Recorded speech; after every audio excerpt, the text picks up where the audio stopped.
नमस्कार, आप सभी का स्वागत है। गरुड़ पुराण के अनुसार एक बार गरुड़ जी ने भगवान श्री कृष्ण से प्रश्न किया कि हे प्रभु, किस मनुष्य के घर में देवताओं का वास नहीं होता है? किस मनुष्य के घर में प्रेत निवास करते हैं और घर में प्रेत विचरने लगते हैं? तो मनुष्य को कौन से संकेत मिलते हैं? भगवान श्री कृष्ण ने गरुड़ जी को बहुत ही रहस्यमय बातें बताई हैं, जिनके बारे में आज हम आपको बताने वाले हैं। श्री कृष्ण के अनुसार जिस घर में प्रेतों का वास होता है, ऐसे स्थान पर देवी लक्ष्मी कभी वास नहीं करती है। ऐसे घर में सदैव दरिद्रता का वास होता है। यदि किसी मनुष्य के घर में प्रेतों का वास हो तो उसे नाना प्रकार के संकेत मिलते हैं।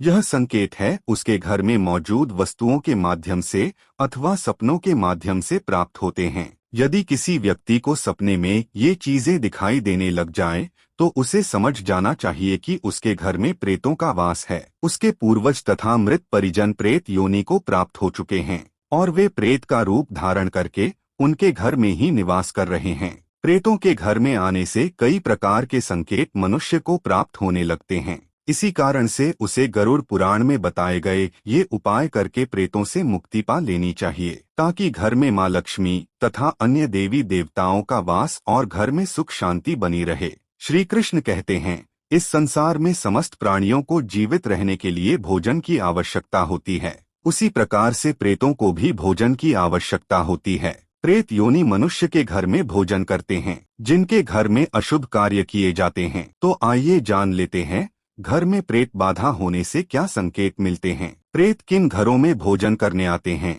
और माँ लक्ष्मी किन घरों में निवास नहीं करती है। सबसे पहली बात, गरुड़ पुराण के अनुसार प्रेतों का भोजन संसार के समस्त प्राणियों के लिए निंदनीय होता है।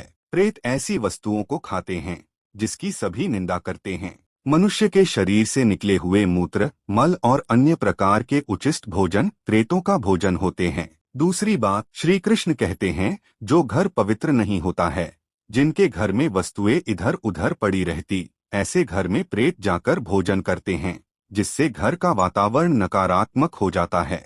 तीसरी बात, जिस घर के लोग उपवास, दान धर्म, पूजा पाठ एवं नित्य स्नान नहीं करते, ऐसे घर में ही आकर प्रेत भोजन करते हैं। चौथी बात, जिस घर की महिलाएं देर तक सोने वाली हो, पति एवं गुरुजनों का अपमान करती है, जिस घर का स्वामी स्त्रियों के वश में हो गया हो और जो अनिष्ट कार्य करता हो, ऐसे व्यक्ति के घर में प्रेतों का वास होता है। पांचवी बात, जिस घर में सदा ही लालच, क्रोध, निद्रा, शोक, मद्यपान, आलस्य आदि प्रकार के निर्गुण होते हैं, तो समझ लेना चाहिए घर में प्रेतों का वास है।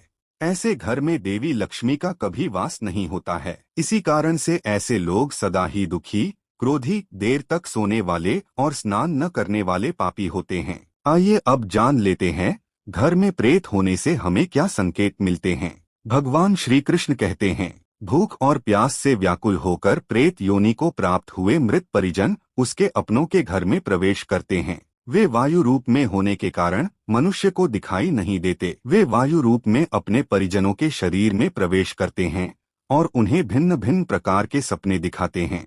श्री कृष्ण कहते हैं, मरे हुए परिजन प्रेत बनकर अपनी पत्नी, पुत्र, अपने बंधु बांधवों के शरीर में प्रवेश करता है।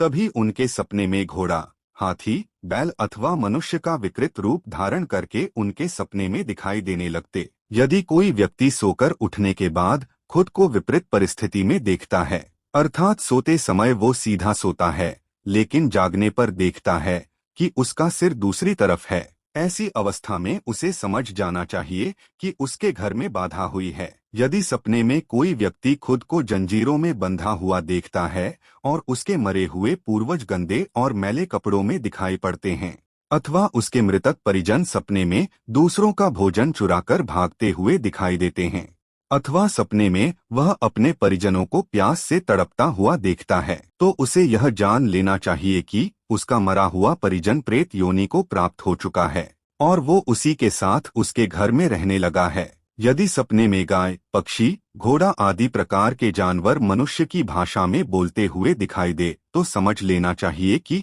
उसके परिजन प्रेत योनि को प्राप्त हो चुके हैं और वे उसके साथ उसके घर में रहने लगे हैं। श्री कृष्ण कहते हैं, यदि किसी भी मनुष्य को ऐसे चिन्ह दिखाई देते हैं तो उसे प्रेत बाधा हो चुकी है और इसे दूर करने के लिए तीर्थ में स्नान करके अथवा गंगा जल से स्नान करके बेल के वृक्ष को जल चढ़ाना चाहिए तथा यथाशक्ति हवन करके गरुड़ पुराण का पाठ करवाना चाहिए। तो इस प्रकार से गरुड़ पुराण में प्रेत बाधा के संकेत बताए गए हैं। ये जानकारी आपको अच्छी लगी तो वीडियो को लाइक करें, कमेंट में जय श्री कृष्णा लिखना ना भूलें, साथ ही चैनल को सब्सक्राइब करें। धन्यवाद।